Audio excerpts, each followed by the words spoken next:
দুৰ্নীতি আৰু ভ্ৰষ্টাচাৰত লিপ্ত সেইজন ভাইচ চেঞ্চেলৰ এগেইনষ্টত ডাইৰেক্টৰ অফ এণ্টি কৰাপশ্যন আৰু CM ভিজিলেন্সে অলৰেডি তদন্ত কৰি পেলাই যি কেছ আছে 1/2022 আণ্ডাৰ ছেকশ্যন 120B 420 আৰু 409 তাত চিটিং আৰু ফ্ৰড ক্ৰিমিনেল কনস্পিৰেচি লগতে ফাইনেন্সিয়েল এনমেলিছত যি এটা কেছ আছিল সেই কেছৰ এগেইনষ্টত তেওঁক একিউজ কৰা হৈছে অভিযুক্ত কৰা হৈছে লগতে তেখেতক এৰেষ্ট কৰা হৈছে আৰু এই গোটেই প্ৰক্ৰিয়াৰ ওপৰত নিখিল বড়ো ছাত্ৰ সন্থাৰ তৰফৰ পৰা আমি বহু দিনৰ পৰা আমি আন্দোলন গণতান্ত্ৰিক কাৰ্যসূচী আমি লৈ আহিছোঁ অসমৰ মহামান্য ৰাজ্যপাল গোলাপ চান্দ কাটাৰিয়া ডাঙৰীয়াক আমি মেমৰেণ্ডাম দি পেলাই আমি অলৰেডি জনাইছোঁ লগতে অসমৰ মুখ্যমন্ত্ৰী ডাঙৰীয়াকো আমি জনাইছোঁ আৰু যোৱাকালি আমি এখন যি নটিফিকেশ্যন দেখিবলৈ পালোঁ যে লাইছাম লাডু সিঙৰ ওপৰত যিখিনি এলিগেশ্যন তেওঁ যিখিনি একিউজ আৰু CM ভিজিলেন্সে তেওঁক এৰেষ্ট কৰিছে সেই গোটেই প্ৰক্ৰিয়াটো পুনৰ আকৌ তদন্ত কৰিবৰ কাৰণে ৰাজভৱনৰ তৰফৰ পৰা মহামান্য ৰাজ্যপাল আৰু চেঞ্চেলৰ বা ইউনিভাৰ্চিটি ডাঙৰীয়াই এটা নটিচ জাৰি কৰিছে তাত বিশ্বৰঞ্জন সমল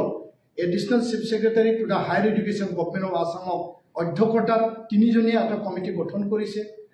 IIT গুৱাহাটী আৰু তেজপুৰ ইউনিভাৰ্চিটিৰ বিশেষ এটা মানে ব্যক্তিসকলক লৈ পেলাই আমি এই যি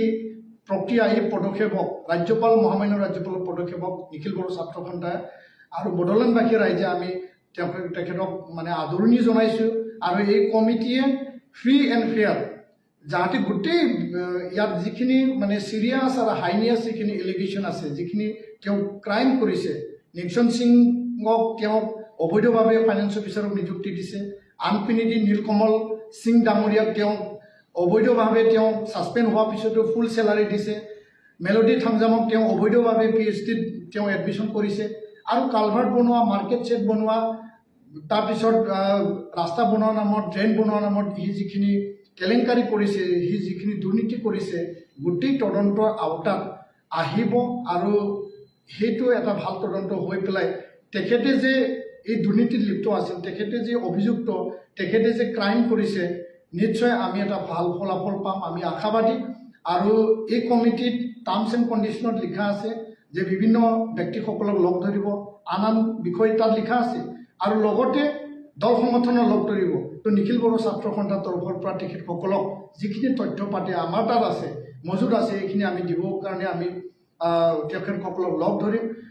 আনহাতেদি এটা কথা আমি স্পষ্টকৈ ক'ব বিচাৰোঁ যে তেখেত যিহেতু CM ভিজিলেন্সত অলৰেডি একিউজ এৰেষ্টেড তেখেতক মহামান্য ৰাজ্যপাল বড়োলেণ্ড ইউনিভাৰ্চিটি অসম চৰকাৰ গোটেইখিনি এটা সিদ্ধান্ত লৈ পেলাই অতি শীঘ্ৰে ছাছপেণ্ড কৰিব লাগে আমাৰ এইটো দাবী আৰু যেতিয়া তেওঁ এই এক মাহ যি তদন্ত কমিটিয়ে তদন্ত চলাব তদন্তৰ পিছত যিখিনি ৰিজাল্ট ওলাব তেখেতক চাকৰিৰ পৰা বৰখাস্ত কৰিব লাগে আমাৰ এইটো দাবী থাকিব আৰু কোনো কাৰণত যাতে তেখেতে সাৰি যাব নোৱাৰে সেই কথাটো লৈ পেলাই আমি স্পষ্ট আমি মহামান্য ৰাজ্যপাল অসম চৰকাৰৰ ওচৰত আমি দাবী ৰাখিছোঁ যে তেখেত নিচিনা এজন অপদাৰ্থ অকৰ্মণ্য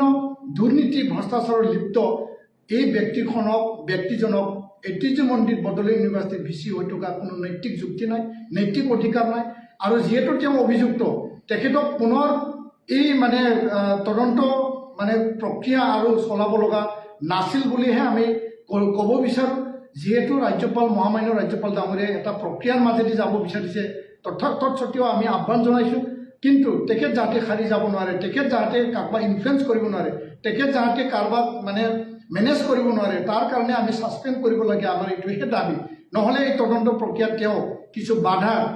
কিছু ইনফ্লুৱেঞ্চ কাৰোবাক সি মেনেজ কৰা সি চিন্তা কৰিব পাৰে কাৰণ তেখেত তেনে যি কামবিলাক সেই কামবিলাক কৰা আমাৰ পৰিলক্ষিত হৈছে